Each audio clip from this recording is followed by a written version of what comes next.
Hi, everyone. Thank you for joining us today. My name is Mandy Goksu, and I'm the Director of Institutional Partnerships for Water Mission. It's a pleasure to be here today to present the session, Challenging Climate and Gender Paradigms for the project Sunwash Ethiopia. I realize those of you that are online can't see this, but the room that we're in is like stadium seating. So it kind of feels like we're at a soccer match, a football match, but there won't be any argument, disagreement, at least not from me. So we'll see about the others. But I will referee this panel discussion. You've undoubtedly heard that we are, over the last 3 days, that the sector is progressing. But there's still a lot of work to do to reach SDG 6 by 2030. For example, it's really hard to build sustainable solutions at scale for rural water and sanitation. We have a sector that doesn't equally represent the voices of those we serve, particularly the women who benefit from the services that we provide. And we have a sector that understands climate risk, but doesn't have a clear view for how adaptation can tangibly be integrated into integrating risks into planning and implementation. So today we have a chance to look at our progress, but also to ask some really tough questions about the status quo and how we can work together in partnership to change things for the better. Some of you will know the late, great Clayton Christensen, who once said, "Almost always, great new ideas don't emerge from within a single person or function, but at the intersection of functions or people that have never met before." To me, that sounds like the definition of partnership, even riskier partnerships. And today we're going to talk about one of those partnerships that started before COVID and survived COVID and is still happening today. And that's between the Grundfos Foundation, Plan International, and Water Mission. So we're going to have a distinguished group of speakers from all of these organizations, both virtually and in person today. But first, let's take a quick look at our agenda. We're going to start with a quick overview of Sunwash Ethiopia program. Then we'll go into a panel discussion to talk about challenging climate and gender paradigms. We will hopefully have time for a breakout session. We will do some polling during the panel discussion as well, so please make sure you have your phone ready to grab a shot of the QR code and put in some answers to the polls. And then we'll conclude with some brief remarks and a call to action to continue learning and understanding better how to promote and use solar-powered water systems for rural areas. So when we come up with the polling, we will have you scan the QR code and put in this 8-digit number. It's not super simple, but simple enough. But we'll show this again when the time is right. So I'm first going to introduce my first two speakers. We have here Chris Cope, who is the Director of Engineering, Design, and Support with Water Mission. And we have Anne Smith-Peterson, the Chief Operating Officer of Plan Denmark. Thank you for joining. Thank you. So we're going to start off with Anne providing a bit of a background on the Sunwash Ethiopia partnership and project. And so over to you. Thank you. So good morning, everyone. This little early morning session. So my name is Anne Smith-Petersen, and I'm working in Plan International and located in Copenhagen. And I'm going to talk a little bit about what we've been doing together with the Water Mission and the Poul Due Jensen / Grundfos Foundation in Ethiopia, but also to say a little bit about our concept of partnership. Because I'm coming from Plan. Plan is quite an old lady, been working for 80 years. I think we're present in around 80 countries. We're quite a large organization with country offices implementing programs every day. What we wanted to do was to challenge a little bit the way we work with wash and water for a long time. Because I think we all know some of the problems we've had in the water sector, that we would have water pumps and they would be working for 1 or 2 years, and then we were not able to sustain them. And also the cost effectiveness and the scaling was too low. And that is why we entered a partnership with the Poul Due Jensen Foundation around 9 years ago, with Nils sitting over there. And it was not to get his money. It was to get his money also, but it was as much getting the right technology in place. And of course, with Poul Due Jensen Foundation coming from the Grundfos company, and with their state-of-the-art water pumps, we were interested to start that cooperation. And that has actually meant a really, really big difference in the way we work with WASH today. And one of our biggest projects is the one I'm going to talk to you about today, which is the system that we have built together with Water Mission in Gambella. Gambella is a big refugee camp. It's situated on the border between South Sudan and Ethiopia. And the big issue there, it's a UNHCR managed camp. And the problem was the lack of access to clean water, both in the host communities and in the camp itself. It was the fact that all water is, the water pumps were driven by diesel fuel, and when there was no diesel fuel, there was no water. And the other thing was, when there was a lack of water in the host communities, then of course the host communities would go into the camps, which would create conflicts and sometimes hostilities. And so we, Grundfos, wanted to do something about the situation. And they contacted us and the Water Mission and said, could we set up a solar panel-driven, large-scale water pump system in Gambella? And we called our office in Ethiopia, and they said, oh my God, this is going to be something of an operation, but let's have a look at it. We need the right skills also locally. I think we also need to understand that we can be very smart in Charleston and Copenhagen, but what is really incredibly important is that our local partners and country offices, etc., and local enterprises and engineers and are able to bring that vision into operation very far from us, and then in a time of COVID where we couldn't even travel. So that's a little bit the context. And then what I think is unique about the foundation, who is of course the grantor, is that they actually try to get all their grantees, that means the organizations that they are supporting, they're trying to get them together. And I don't think there's so many foundations and all grantors that are financiers that are actually bringing their partners together to see if they can work together and bringing their different competences into the to the individual projects. And the Poul Due Jensen Foundation has kind of kept us all together, all the partners that they're working with, by organizing different meetings in Bjerringbro, which is where the company is located.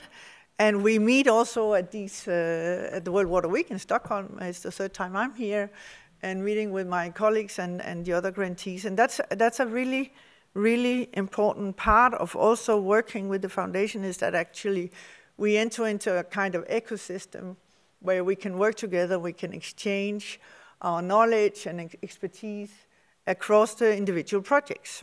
And this one is definitely one. It's not always easy, because if you look at, and I think Chris will say more about Water Mission, but Water Mission in our view here in Plan Denmark is this is the team of engineers. And of course, Plan is a development organization with a lot of, like myself, political scientists and public health people and anthropologists thinking about community development and community awareness and how to manage the local authorities and how to bring the whole, how to ensure that when we set up a system and work with water, how can we sustain it? Can it be managed by the local authorities when we are leaving again? All these things. And then we have the engineers who really wants to make the state-of-the-art kind of solution. And I think that's really where the partnership becomes interesting, because it is different schools that has to work together. But anyway, the baby is there, and let's see now, went too far, I think. Yeah. After how many? Is it 3, 4 years? 3 years. We have 4 solarized water systems in what is called Pugnidu 1 and 2 refugee camps, who has set a new standard for how to create access to water in a scalable way and in a sustainable way. It's a solar-driven panel, as you can see. It's giving 40,000, around 40,000 people access to clean water every day. It's not breaking down because it's not anymore diesel-driven, and we're not. And when we think about how the fuel prices have gone up lately, it's been the time for implementing such a system was really right.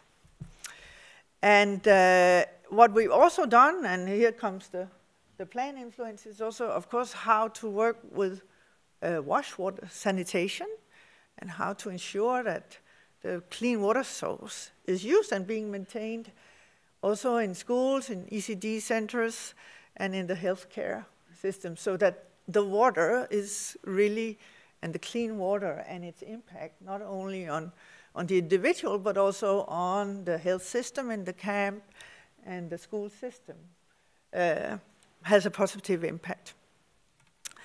And on top of that, we work with an element that Plan always wants to bring into such projects, which is the sanitation part and the access to sanitation, toilets, etc.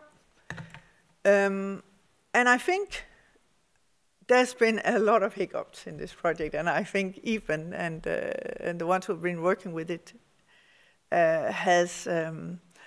can come with a lot of stories. But of course, how do you ensure that you have that capacity, and how do you manage this from different locations? Is a major operation. And it's also a way of understanding each other's cultures and understanding of how do we ensure that we're not creating a state-of-the-art kind of system, and we didn't. But I mean, would we have a problem if you have a very well-run water system in the Gambella camp? And what about the local communities? How would they react to that? How do we ensure also that it really is something that where we are using the money in order to reach as many people as we can, but at the same time creating a technology which costs, that is also sustained in the long term.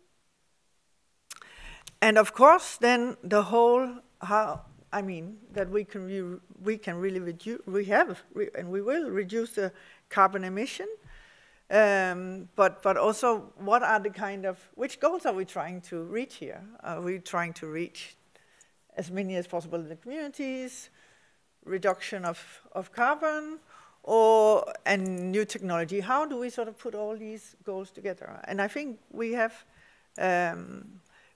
worked with that. The other thing is that we are now going into a second phase where we are going to establish a new system, also solar-driven, for the local communities. And one of the things that we introduced is this little tractor with a scanner, which is the TTEM technology is called, but this is a way to identify groundwater in a much, much easier way than before. So we've also, apart from bringing the solar technology into it, also trying again to bring in new technology on how to locate groundwater. And all these things are important elements in a time where climate change is impacting more and more. So, and this is why, which we are quite happy with, that the local authorities and also the UNHCR have actually looked at this and seen, okay, we can actually implement technology reaching quite a lot of people, also being cost effective, and ensuring that new technology is brought in, and at the same time create something that can be maintained and sustained locally. And the second thing is, of course, to work on the local community, the host community, and also making sure that they have the same and equal access to water, which is important for the social cohesion in the whole Gambella area. Then finally, I also want to, I already said some of it, but now, of course, the Sunwatch phase 1 was difficult, and it took a time to get together and find the right solutions. Now we are starting with phase 2, and I think, I'm quite sure, we'll implement faster. And we learned so much in the first project. But the other thing I want to emphasize, which I think is also very interesting, is how do we create local capacity? And how do we look at that we have skilled wash and water professionals in Gambella going forward? And one of the other projects we worked on is actually to work with the vocational training schools to update the curricula for young people taking technical training in order to create a community of young people who can actually support and work with WASH going forward. And the Grundfos people and people from the company Grundfos have been down and trying to work with the vocational training schools in another project to work with the curricula and really to increase the capacity. And I think that's another really important thing we need to look at in this whole sector, is how do we actually, this is the future of this is the skills that is needed for the future. There are so many young people who want a job and who wants training and qualifications in Ethiopia and the other countries that we're working, and how do we actually ensure that they have the skills that are fit for the future when we're talking about water, electricity, and all these things that we need to work with. The other thing is, as UNHCR is using this as a showcase to scale up water solutions in refugee settings, and especially using this TTEM technology to find an effective way to find groundwater. Is really, it's a technology that is not expensive, taking into account what it can actually achieve. And it can be brought, it can be used in other projects.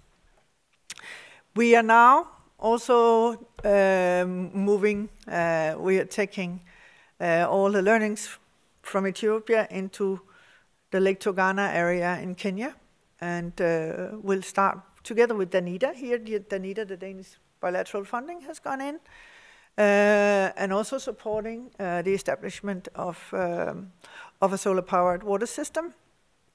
And we have involved the universities both in Ethiopia, but also in Togo where we work, and Copenhagen, to also give it, to bring in this knowledge and to work with that and improve it via research.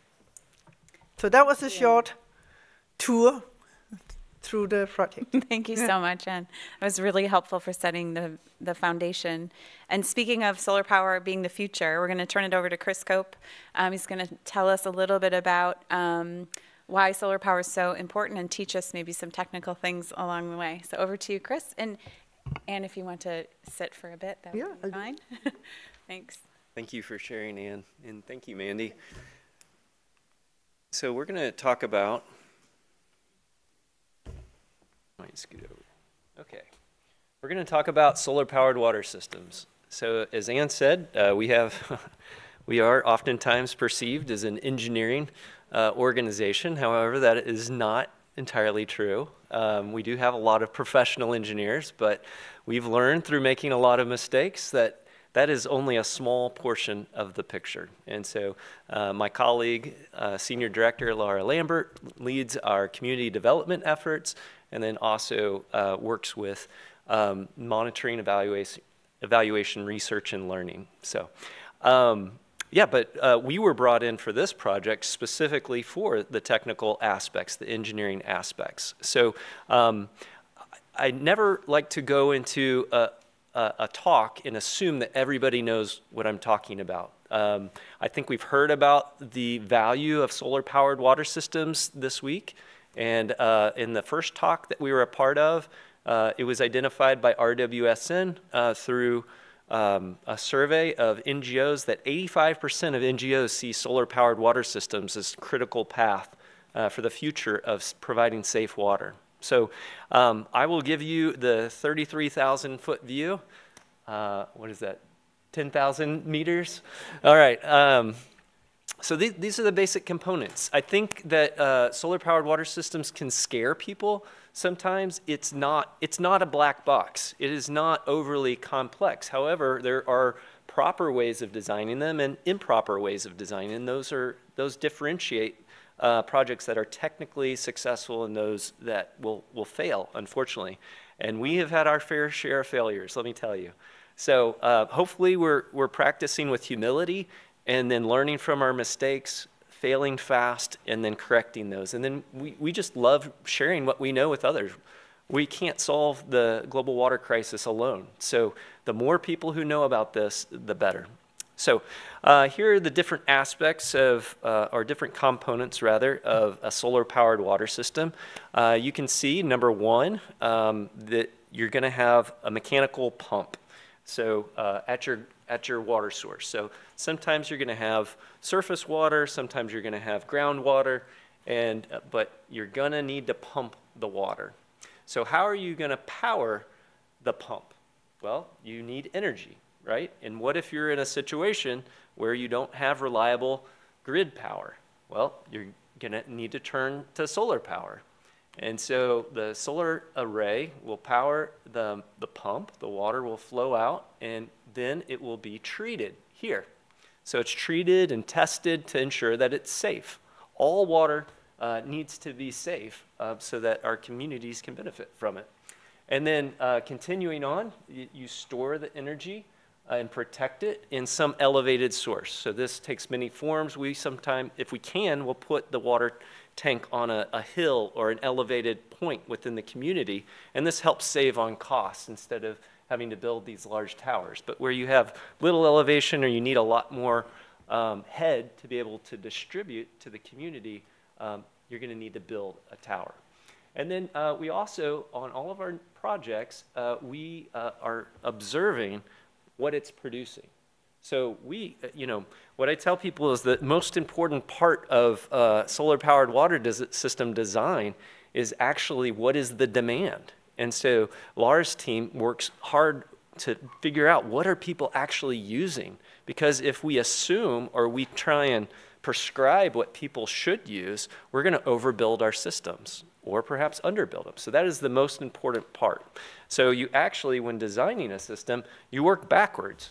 You start here with the demand, then you figure out your hydraulic system, and then you know what kind of head you need, and then you figure out what is the yield of your pump, and then this will determine the entire head of your supply, and then you know what pump to select, what solar array, and then you can move on to implementation. All right. So where has solar pumping been, and where is it now? This image here, these images here, are based on a 2019 publication that World Bank put out. We've modified it and updated it some, so we take all responsibility for this slide. But what makes solar-powered water systems so compelling is the cost. Now, that may be counterintuitive because they're more expensive than buying a diesel generator in terms of CapEx. And so, and there's tons of diesel generators. There's capacity. People understand how diesel generators work, and so that's kind of safe. But in recent history, the price of solar panels has decreased dramatically. So where it was $80 per watt, now it's less than 30 cents per watt in just 40 years. So it's going to keep coming down. But if you look at the total cost of a solar-powered water system, you see that the capital expenditure is higher here than a diesel generator, but you're going to have to replace that diesel generator repeatedly because it's got moving parts. You're always going to have moving parts in the pump, but in a solar panel, there's no moving parts. And so there's less breakdowns, less reason to have to replace it. Maintenance is going to be a wash. It's essentially going to be the same thing, but operation, that's where the payoff is. Anne talked about the volatile markets of oil and gas, and sometimes there's no security for ensuring that there's a proper amount of fuel. Well, we don't want people to get safe water just on the good days. We want them to have safe water on every single day. And so we need a reliable source of energy that doesn't depend on global markets. All right. You can see what some of the ratings are on the flow rate and also on the head. It's usually a trade-off, but just with innovations in the product selection that quality pump manufacturers like Grundfos have put together, there's a capacity for enormous amounts of water to be pumped. And there, of course, are challenges along the way. Theft. As people realize how valuable these things are, they're going to steal them sometimes. Awareness, so this is about capacity, and then maintenance and repair. So there are unique challenges, and until there's a critical mass of solar-powered water systems, it's going to be a steep learning curve for the technicians and electricians working on these. Woo! The button's stuck, I guess.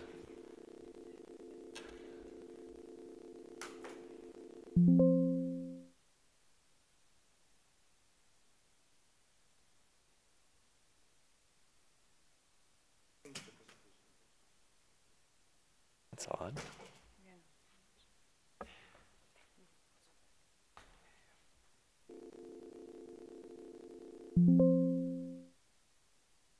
So this is a lot like when a solar-powered water system goes down in a developing country.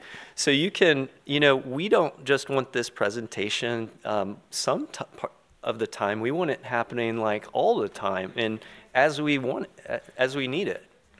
So we have trained professionals who can respond immediately within less than 24 hours and get those systems running again. Because if we don't get it back on within 24 hours, they're going to turn to other water sources. They're going to go back to their old habits. And people are very resourceful, and what they want to pay for is reliability. They want to pay for convenience. They want to pay for reliability.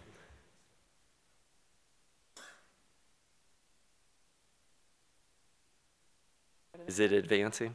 Okay. Yeah, that's it. Great. Let's give our technicians a hand. Thank you. It's probably user error. on my part. Okay, so if the life cycle of a solar-powered water system is 25 years, let's say, then what is it going to take to make that system last? There are just different aspects of quality and standards, and some are cosmetic and some are functional. So how do you prioritize those? So we've been doing a lot of workshops with UNICEF and what's called the West and Central Africa Regional Solar Hub. And part of the workshop is we go out to a site and we have the participants identify things that were high quality and some areas for improvement. And it's usually fairly embarrassing when you have another NGO looking at your work. And so we are going to embarrass ourselves and show you some sub-quality projects from some legacy projects that we've done. So, so here you can see this solar rack from Peru. This is from about several years ago. This is a legacy project, and several things to point out here. You can see that it's about 10 or 12 feet off the ground. So this will make it quite a challenge to clean the solar panels off. I don't know if these solar panels have ever been cleaned, honestly. You can also see that it is flat. It's flat. And this has the potential of turning into a very expensive raised garden bed. So dust will just accumulate on it, and plants will start to grow out of it, and then you won't produce anything because the solar array won't capture any power. You also see these wires hanging down here. So this one's a little elevated, so you don't expect that someone's going to grab it by accident, but a bird's probably going to land on it, and you're going to get a lot of solar radiation hitting it because it's not hidden. And so the UV will destroy those cables with time, and then you'll have to replace it. And then you can see this. I am a bit of a perfectionist, so like I can see when like pictures are off and stuff. You can see that that it's tilting. On these two legs right here, it's actually deviating a bit, and that would indicate that there's some structural integrity issues. There's no crossbars against these, and the poles are very, very narrow. Okay. So that's on like structures and solar panels. Let's talk about electrical for a second. So this is a project of ours in Honduras, and you can see that there are wires just hanging down, going from system to system. There's also water components in this room, so that has a lot of risk associated, both safety and for the lifespan of the project. You can see that conduits just laying up against the wall, that the cords don't have cord grips on them going into the different system components. Things aren't attached to the wall, so they could be grabbed and torn down. This is also some of that flimsy conduit that you see that just turns brittle after a few years. And then you have wires hanging down from the ceiling right here, and a lot of wires not in conduit.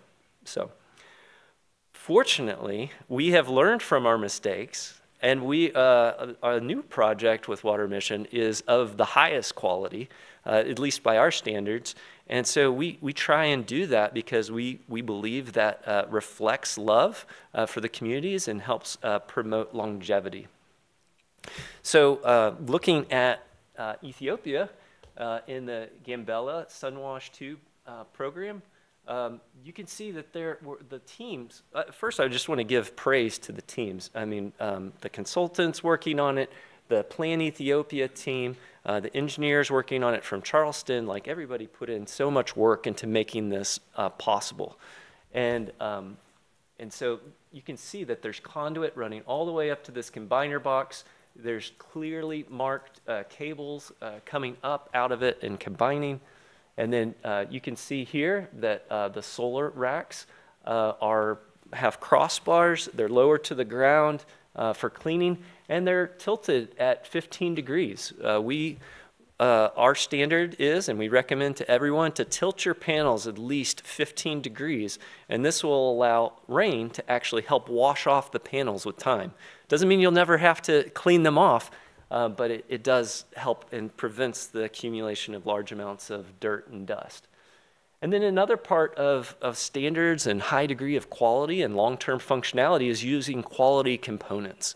I think we can all tell stories about when we've bought something cheap or inexpensive and it was of low quality. And then we end up having to buy it over and over and over and over again. And then it ends up being more expensive, bless you, than if we had just bought the quality product in the first place.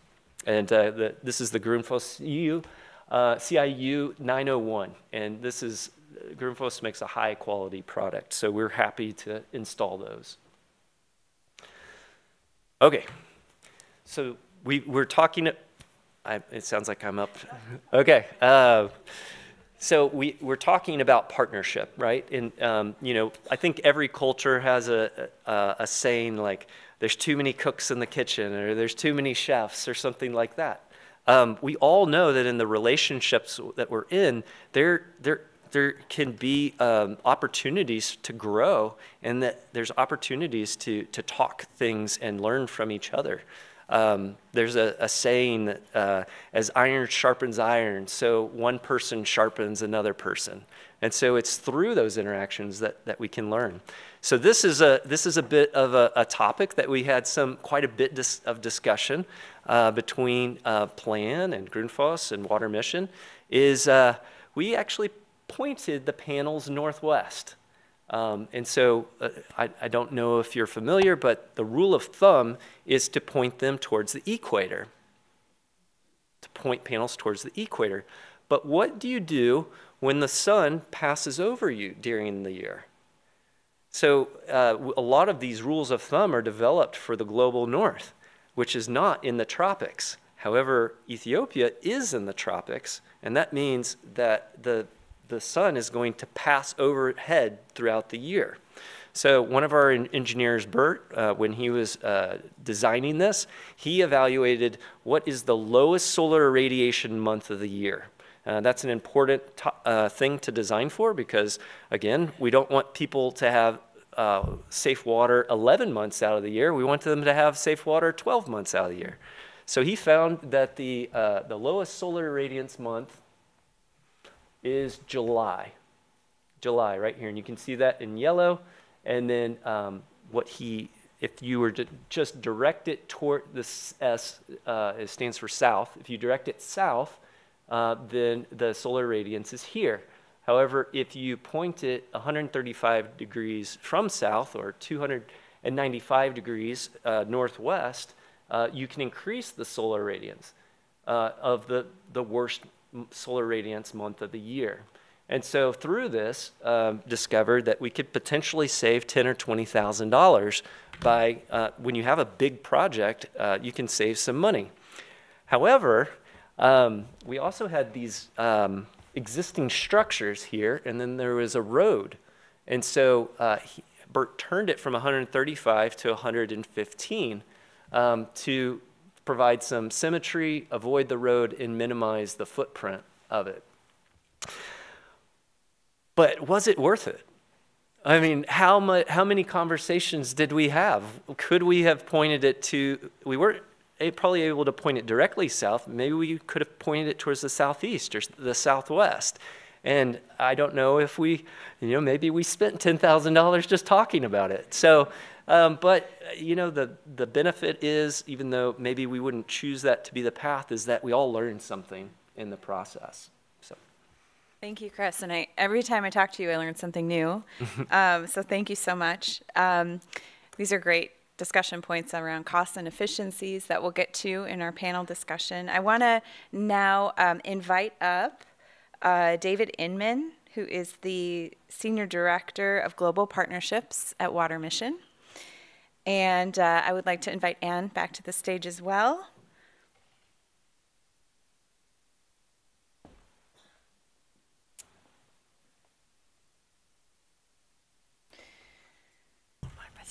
So we know that this project was a success on the ground, but it was not easy.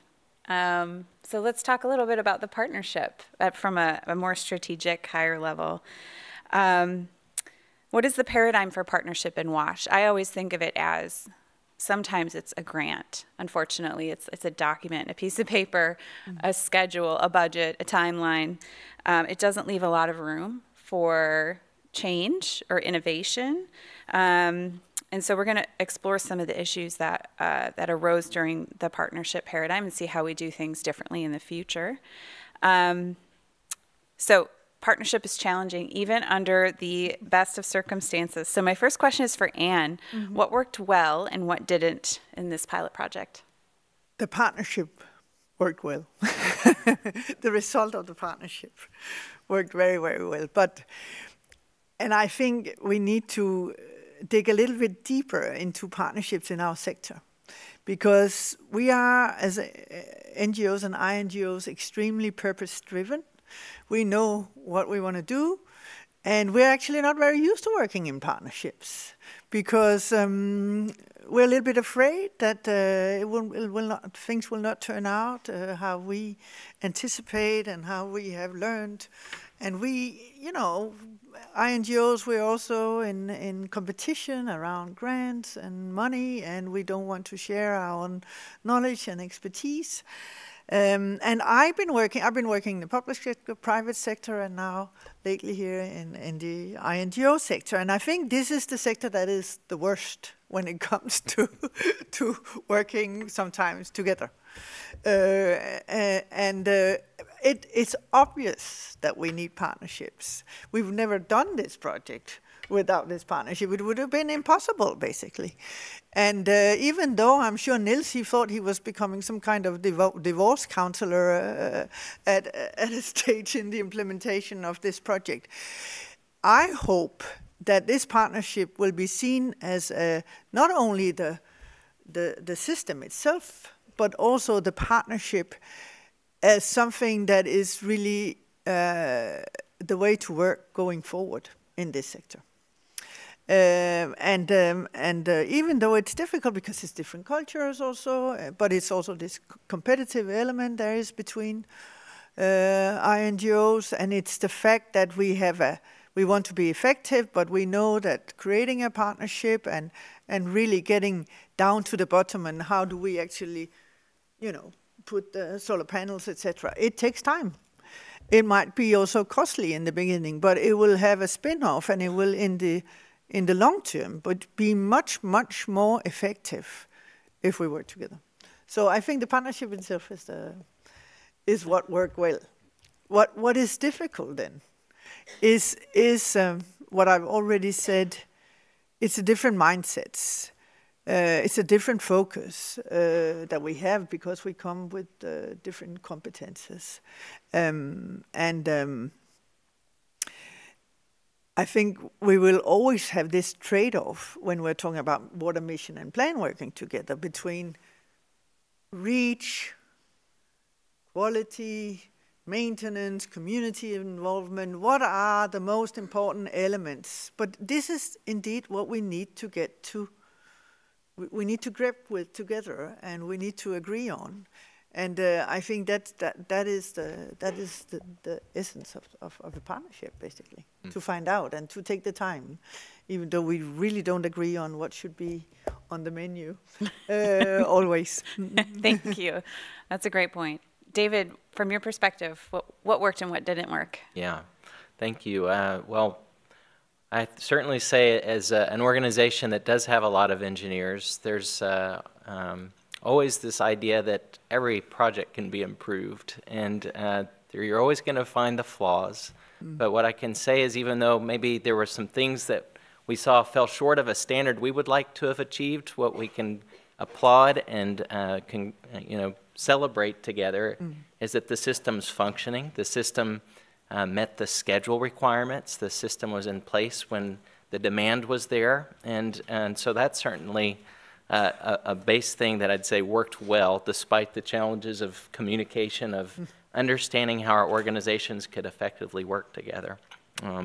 What didn't is, unfortunately, there were a lot of circumstances that put us behind the curve to start with. And even just understanding how each organization was structured, how each organization's roles and responsibilities were going to be defined in the collaboration, we were behind the curve, and it took us a while to catch up on that. And unfortunately, that meant some lost time in the project and some real struggles in bridging through the communication. Thankfully, we worked through that, and now we have friends that we are looking forward to working more with in the future. Sounds like growing pains, very Growing typical pains, growing yeah, pains. in any relationship, right? Yeah. So I was going to ask who brought this unique marriage together, but I liked your term better, and the divorce mediator sometimes. Who did that in this audience? Who was that guy or woman? Nils? Okay.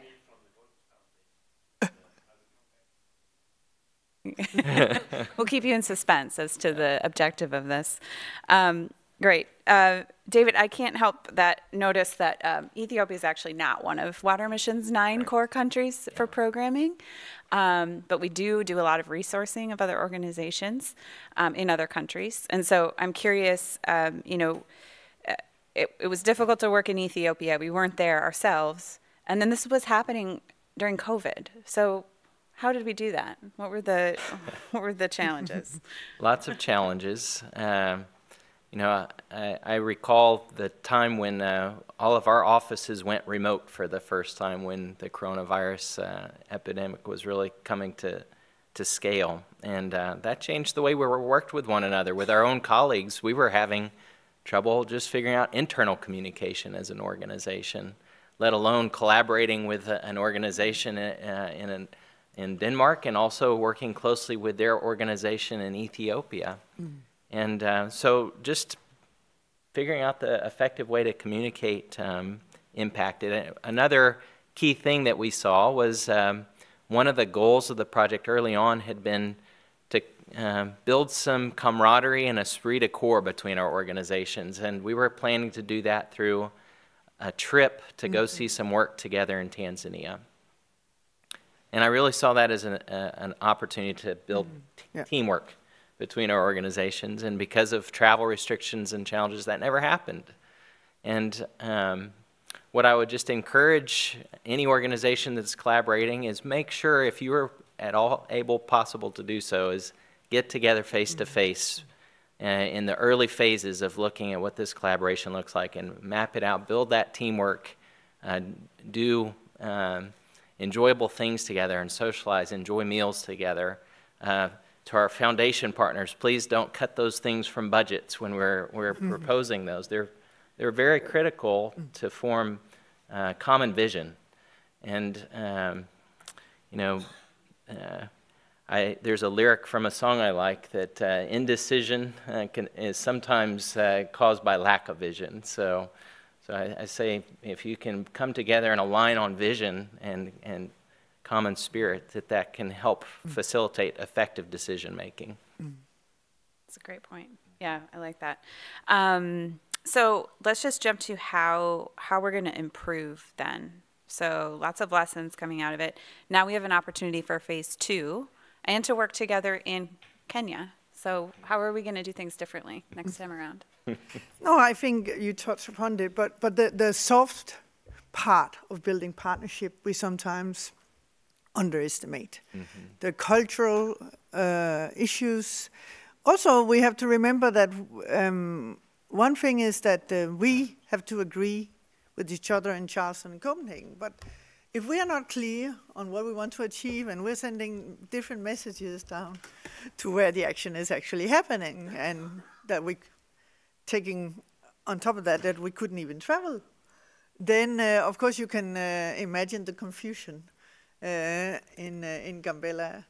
So I think that goes for, in general, what we see these years is that we are working more and more in broad consortia because we are solving complex projects together. We need multi-skilled teams.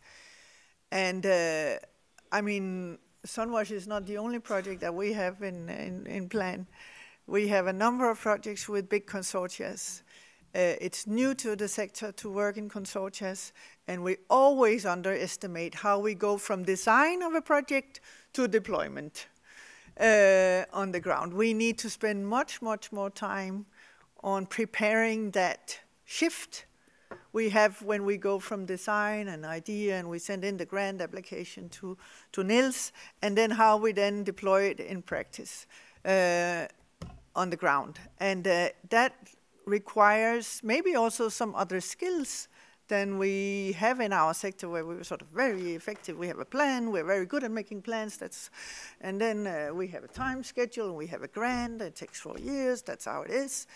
And we always have late, I mean, I've never had a project where we don't have a delayed start. Never. So we're always implementing most of the project in the last year. It's not according to plan, but it's because we underestimate the startup phase. So and the whole team building side of it, across the country, across the teams, and that's where we really need to improve, I think, especially when we are dealing with larger and larger projects and more complex projects. Great. David, thoughts?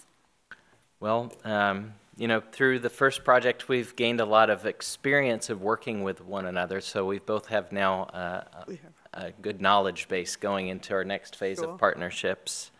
And I like to say that wisdom is knowledge applied. So I think we're going to both have more wisdom as we step forward into our next work together. And some of the things that we're going to look at is making sure we have the right structure in place so we communicate more effectively together. One of the last wrap-up efforts in phase 1 was coming together and looking at how to structure the next phase of work so that we can apply the lessons learned and have wisdom in our next collaboration. So I think that's probably one of the most critical things, is making time to learn from our first work together and apply that as we move forward. So valuable, so worth it. All right, we talked about marriage and partnership and all the hard things, so let's throw gender in there because that's another easy topic. I will allow you guys to sit down for a little bit. I don't know if anyone has seen the Barbie movie, but that's been on my mind. It combines a lot of these topics in a fun way. So we're going to jump to the first polling question here. If you guys could take out if you all could take out your phones and scan the QR code, then you're also going to have to put in that code you see up there, 38262267, and it's going to take you to the first polling question. If I can start it. Second.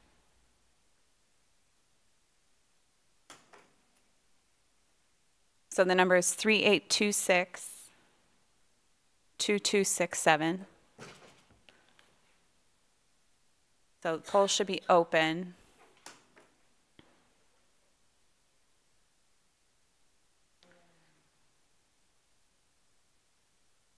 So globally, what percentage of licensed engineers in water utilities are women?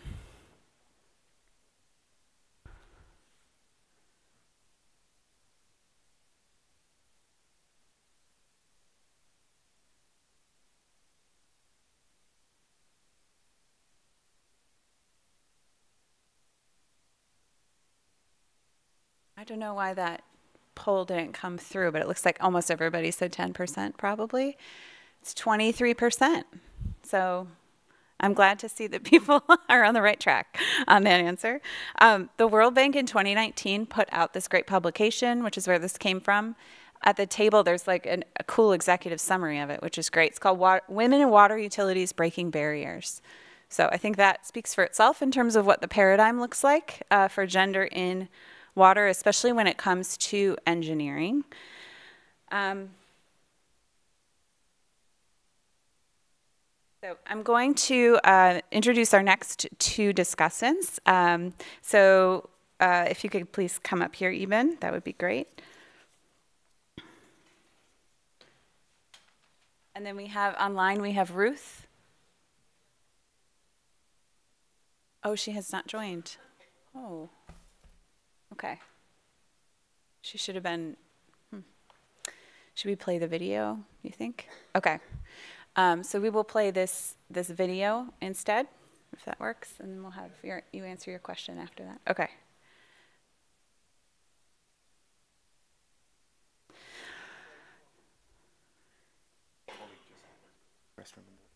Oh, sorry.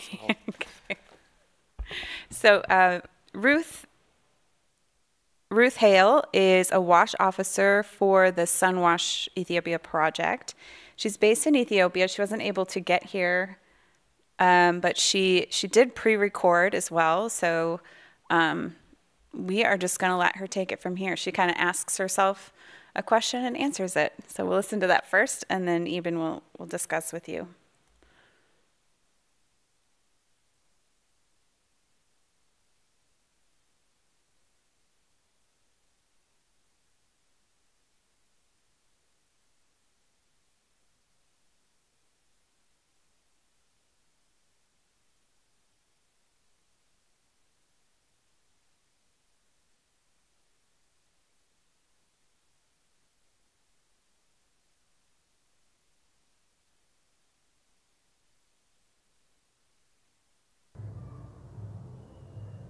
Thank you so much for a great invitation. My name is Ruth Haile, a WASH officer in Wash project at Plan International Ethiopia. I'm really pleased this opportunity to share with you about a woman in engineering field or a WASH sector. Let me start by addressing the first question. The underrepresentations of women in the field of engineering globally. What do you see as the biggest challenge for women entering in the field? I'm trying to address this question, which is related with my experiences, and I think it is alike for many women. As a general, it comprises three the biggest upsetting challenges, which is related for different women's. So the first is the absence of inclusivity. This challenge begins from education to the workplace and in leadership positions in engineering organization. We grow up by hearing and seeing that engineering is more suitable for men than women because it is dominated by men and already developed experiences in that area, and they can deliver in better way than women. They thought just like this. This leading to discourage young women to do not want to join in this sector, even after pursued a career in this in engineering sector for promotions or career advancement. Other unwanted requests may come. So this can affect the progress of uncompromising female engineers at their workspaces. Secondly, the challenge comes from a lack of role models or lack of support networks. We can highly notice such challenges in Africa. In surrounding, there is a limited visibilities of successful women in engineering. So this discourages their wishes from pursuing their dreams without a significant role models. It to envision themselves succeeding in the field. Also, the availabilities of limited information or the level of information is inadequate, and to them, to their parents, to their counselor, it can influence or holding back their interests. Then the women build their boundary even not to try, believing that they are not capable to understand these concepts. All interested women, not only can the interest of a woman or the interest of somebody, it is not naturally, or they are not receiving naturally, but the exposure we have has a great value. Not only naturally we need something. The exposure have its own great value to divert our potential, our interests. So it is driven from the surrounding, someone who is motivated to join us with their interests. In working place as engineers, she faced some disrespects, like they don't want to hear her idea or not accepting her idea, just ignoring her idea when she is sharing, and then the surrounding not motivating her for women because of she is a woman. So this kind of discourage a woman their interests do not want to join in this sector. Lastly, I want to mention the societal and cultural expectations. In many developing countries, women are expected to provide food, water, care, health, and other unpaid domestic workers for her family. So, collecting a water from... Apologize to you, Ruth. That was excellent. And I'm going to have to just, as if she were a panelist, I have to cut her off right now because we're really running behind schedule right now. But I think she made some really great points about encouragement and about some of the challenges that women are facing, especially as engineers. So let's now turn to Eben Markussen, who is, I'm sorry, you have to tell me your title again because I lost it. I'm a team lead at Plan Denmark. Team lead at Plan Denmark. And you work a lot with beneficiaries, women and girls as beneficiaries. So I understand that Plan has actually a mandate to mainstream gender into all of its programming. Can you talk a little bit about what that goal looks like and how do you measure success? Yeah, thank you, Mandy. In Plan, the way we approach WASH projects is always that they need to be gender transformative. That would be our added value. And that's because the WASH sector holds this huge potential to actually be gender transformative. And with climate changes coming now, that is definitely not gender blind. This obligation has only grown stronger. I want to talk a little bit about how we do that and what we see. So we talked a lot about the hardware in this session, and that can go some of the way in being gender transformative. Some of the work that we are doing in Togo, we see that only by bringing water closer to households and families, that will actually then change that men would also start to fetch water simply because it's more practical and that it's not that time consuming, so they could do that in the morning before they go to work.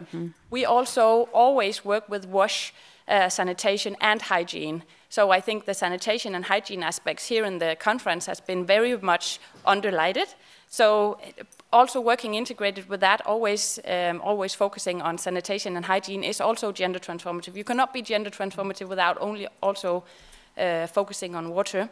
So giving access to sanitation, hygiene, focusing on menstruation is also holding a huge potential. So the hardware will take you some of the way, but not all the way. So that's where we also have this focus on the community, working with the power dynamics, simply empower the women to be in decision-making processes. For instance, in water committees, they need to be represented, and not only represented, but also hold these powerful positions in the water committees so that they can take the decisions. So that would be some of the ways that... Yeah, that's great. Decision-making across the board, whether you're, an engineer making decisions and bringing your view and perspective from your life into that work, or whether you're a beneficiary and helping to make decisions for your own community. Yes. Very important to have women. But also internally in Plan, it takes a lot of work. So to change that and having employers like Ruth and you also being a woman in a setting like Water Mission, I think we need to have lots of more on that. So looking internally, looking at our working environment and recruitment processes, how do we attract females to work in the WASH sector? And then also, of course, in the communities and the partners. That's a long way we need to go. But we have taken that task on us, and we are definitely on the way. Absolutely. I personally, because I don't know why, but I chose engineering and finance and water. So I'm usually the only woman in the room or the only woman at the table. And so we need like a little community of practice here or something like that. Yeah. I do know that RWSN, Rural Water Supply Network, is doing some mentorship and having some channels directly for women. So if people are interested in that, I recommend you reach out to them. And Eben, do you have any last words for any advice for someone who might be seeking, a woman who might be seeking a job in the water sector? Yeah, come and join us. It's a lot of fun. And we need to break the barriers together and have that revolution. So definitely. Come join us. Definitely. Yeah. Thank you so much. And thank you to Ruth. And we can make her video available so you can watch the second half of it, which answers some more questions. She had some great thoughts there. So please have a seat. Thank you so much for joining. Thank you, Mandy. All right. Next up is paradigm of climate change, and we are running behind schedule, but we're going to call back up here Chris Cope and David Inman, and we're going to talk briefly about climate change and solar power.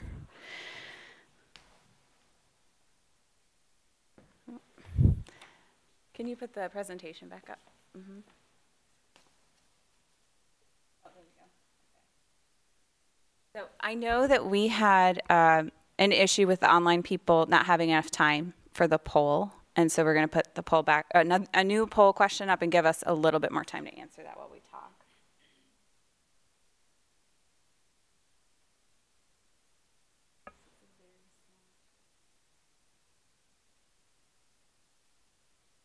So the next question is, what is the most common cause of solar-powered water system failure? So while you're thinking about that and answering your question, we will go into some of the questions here for Chris and David. Chris, I feel like we were going to talk about costs, but I think you covered costs pretty well. CapEx and OpEx, they're both falling and not such a barrier anymore. So that's great. But let's talk about climate resilient wash. I was in another session and the WashFin deputy COP said, what is climate resilient wash? What does it even look like? What is a project that you can say is climate resilient? So how would you say that this Gambella project is or isn't climate resilient? That's a great question, Mandy. So as we talked about in the earlier example of which way to point the solar panels, we always designed for the worst solar irradiance month of the year. And so what that allows is, as changing weather patterns occur, usually it's not going to affect all months equally. And so that gives you some resiliency. There's also a growing concern for groundwater depletion. So, when you have limitless amounts of energy, now you can pull out as much water as you want. Well, I imagine that more people are going to use this for agriculture and for livestock. And so you're going to have some big draws, and you're assuming that those water tables are going to recharge, not water tables, aquifers rather. And so there's a lot of responsibility that goes with having a solar-powered water system, and we need to do monitoring, groundwater monitoring to accompany that. Absolutely. That's great. So we also understand that climate is local, climate risk is local. So there seems to be this trade-off between scaling, having kind of international standards where you can design and scale and replicate quickly to reach SDG 6, but at the same time, how do we do that, and or are we supposed to be designing for local climate context? Because I imagine that takes a lot more time. So David, what are your thoughts on that trade-off? Sure. Yeah, there's always a balancing act there. Certainly designing for scale at times means you try to create systems and processes that can be quickly replicated and standardized so that there's less risk of deviation. There's ability to have economy of scale. But then when you fail to consider the challenges of local context, all that effort may be for naught, and you may be completely redoing it. So one of the challenges, though, of designing for climate risk at local scale is a lot of times lack of good data to understand what those risks are. I'm reminded of some programming we did in Honduras in an area that had not flooded in the past, and there were even flood-controlled dikes that kept the areas from flooding. But between two tropical storms hitting back-to-back, those facilities were completely overwhelmed, and many water systems in that region were flooded. And it caused a lot of rework to have to go back to redo electrical systems. So taking that into account in the future, we've started implementing all the electrical controls on an upper story above that new high flood level. Unfortunately, that high flood level wasn't realized until those storms overwhelmed systems capacities and hadn't been experienced before. So just taking into the account into those designing for scale those challenges that are going to occur. Yeah. Chris, talk to us about supply chains and how they matter for this. Yeah, so as we I briefly touched on it while we were having some technical difficulties, but if you are going to have quality components, you need to have quality components on site or in the country. I could really see us moving towards collaboration between NGOs and having depots throughout, because when a system goes down, you don't have 6 months to wait. And what we've done at Water Mission is we've created our own inventories so that, and we try to reduce the number of pumps that we're using so that we can respond quickly. So that's another huge part of design. Yeah. Not the number in quantity, but the number of different types of pumps. I see. Okay, the variation. Yep, interesting. Well, I think you've had enough time to answer this question. So most people, we had 9 people saying it's vandalism and theft, and 9 saying wiring and electrical controls. So who's right? Well, this is according to a 2016 UNICEF study where they looked through different country programs, and it's actually wiring and electrical control issues. Okay. That was what they found to be the most prevalent. All right, we're going to have one more question on this. The next question is, well, this is a giveaway because I know you're like in a classroom right now. So can you remember what Chris taught you at the beginning? Since 1989, what has been the percentage decrease in the cost of solar panels? It's not obvious that we're trying to convince you that the price has fallen or anything. So I will.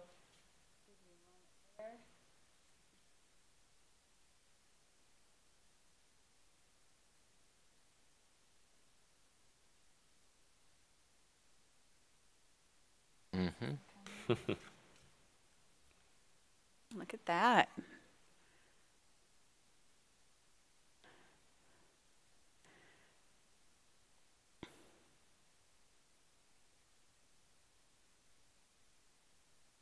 It's a battle between 25 and 94%. So I'm going to give you, those who got 94% got an A+.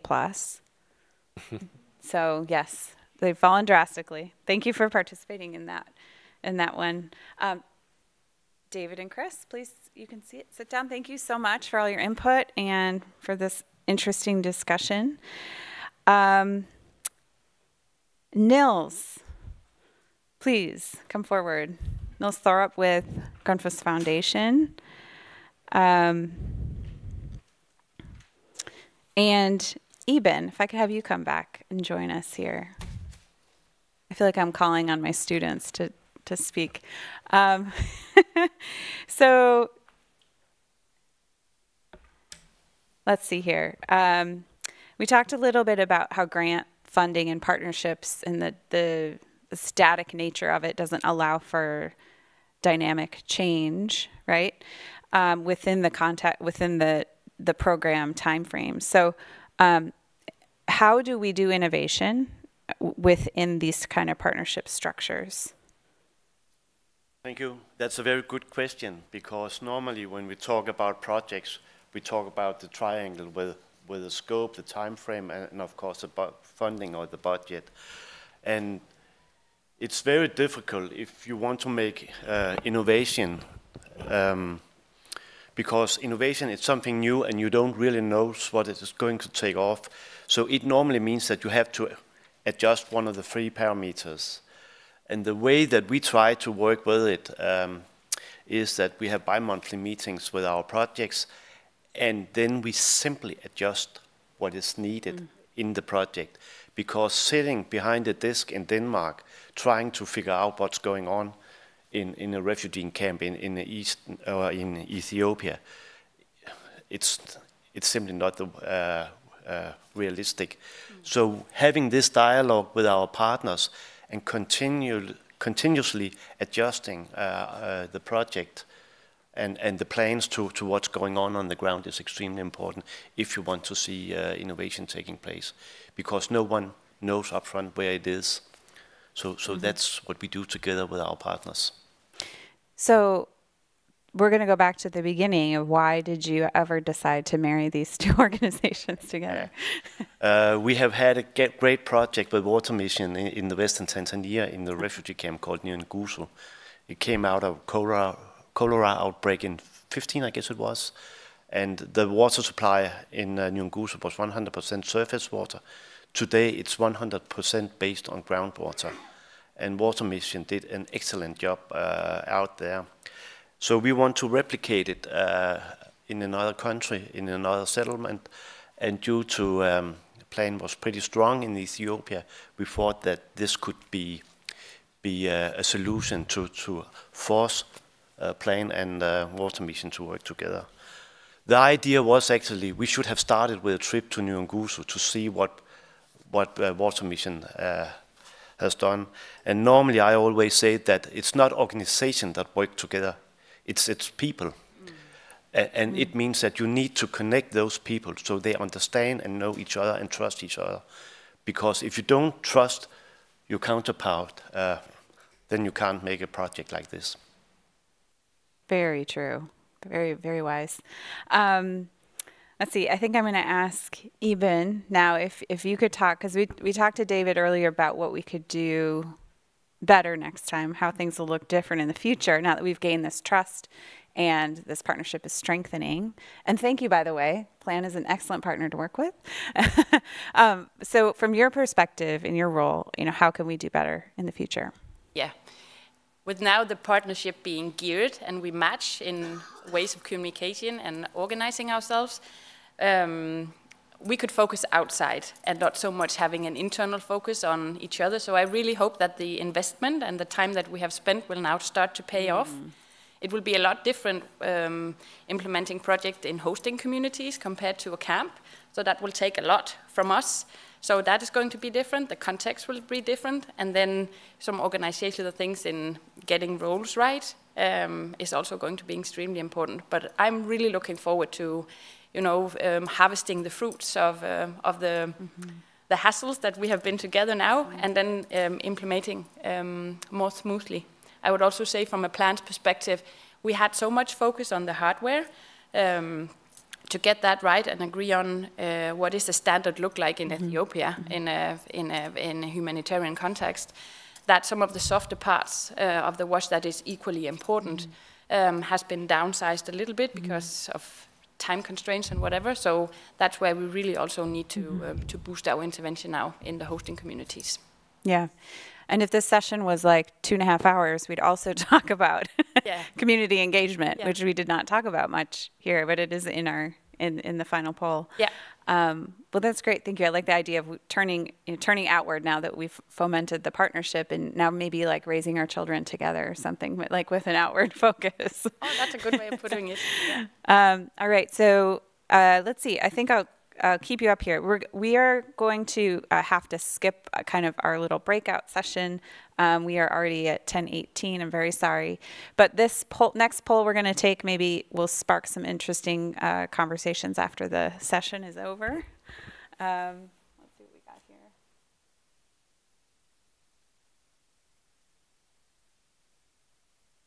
So of these 5, there's now 5 key success factors for scaling solar-powered water systems. Which is the most critical? This is a trick question. There's no answer, but what do you think is the most critical?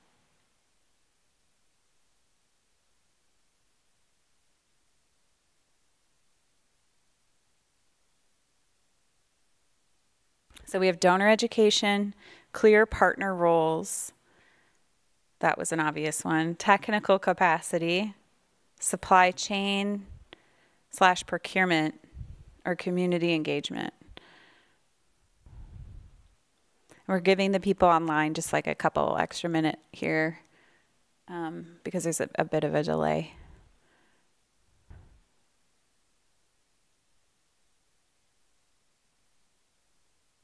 I'm very surprised that we didn't talk about community engagement, but it's winning, so I love that. That's very interesting. Tied with technical capacity.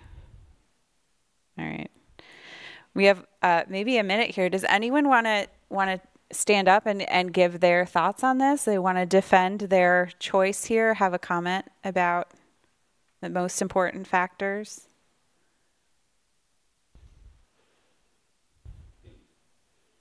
And anyone online that's saying anything interesting? No? That's possible. Okay. We can take maybe a question from the audience before we do the final wrap up. Does anyone have a question? And there's runners, they can bring a mic to you right here.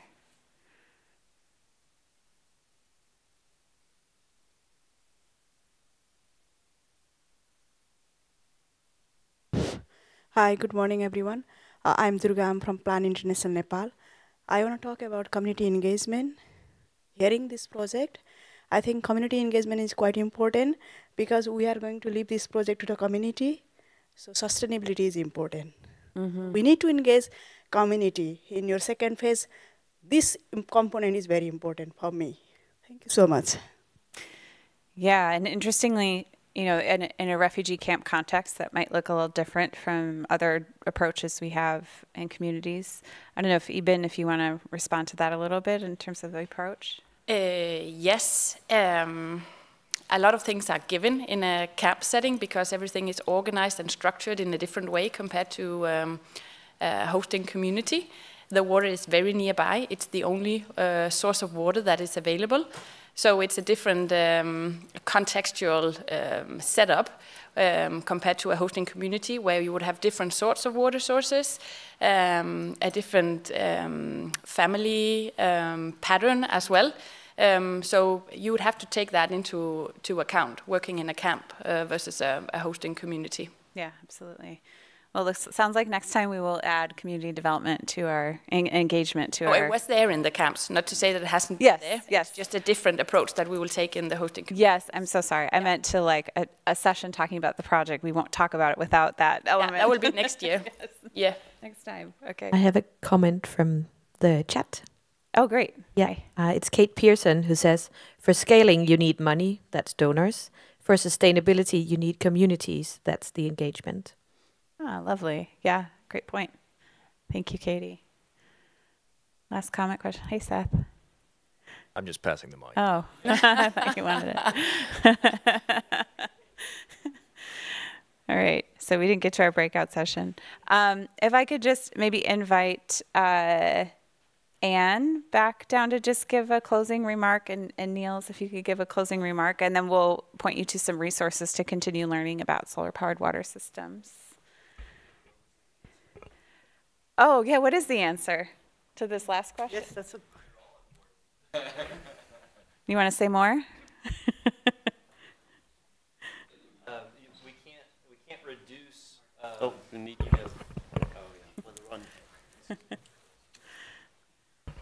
We can't reduce a system to one factor, right? And we need all stakeholders and we need all aspects of a project for it to be successful. And you can see here that there's all different, there's probably 25 more stakeholders in here. But you can't say that one's more important than the other. I love that. Thank you for wrapping that up so eloquently. Great. Over to you, Anne, for some final thoughts. No, first of all, I just want to say thank you for Water Mission for organizing this really extremely interesting, I think, morning. And I think it was just really interesting to see also what is it we come in with in a session like that, and how much again, this need for multi-skilled partnerships to innovate with a donor that is flexible, how important it is. And I think, I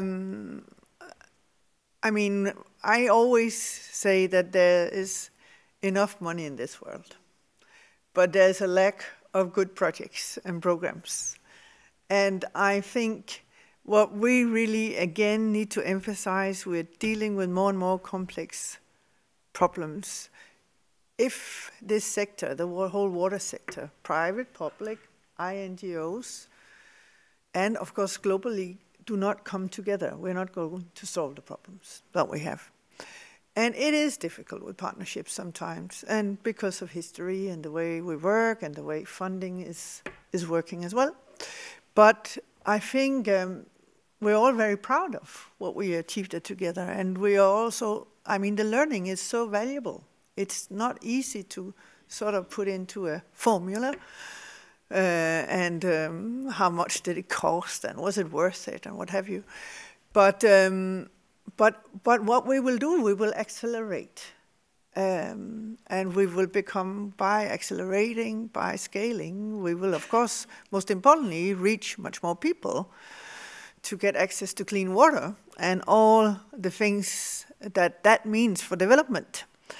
But also, we will also as organizations become much, much more effective and stronger by collaborating. And that is also why I think it's always such an exciting week to be here in World Water Week, because that's actually is what this conference is also trying to do.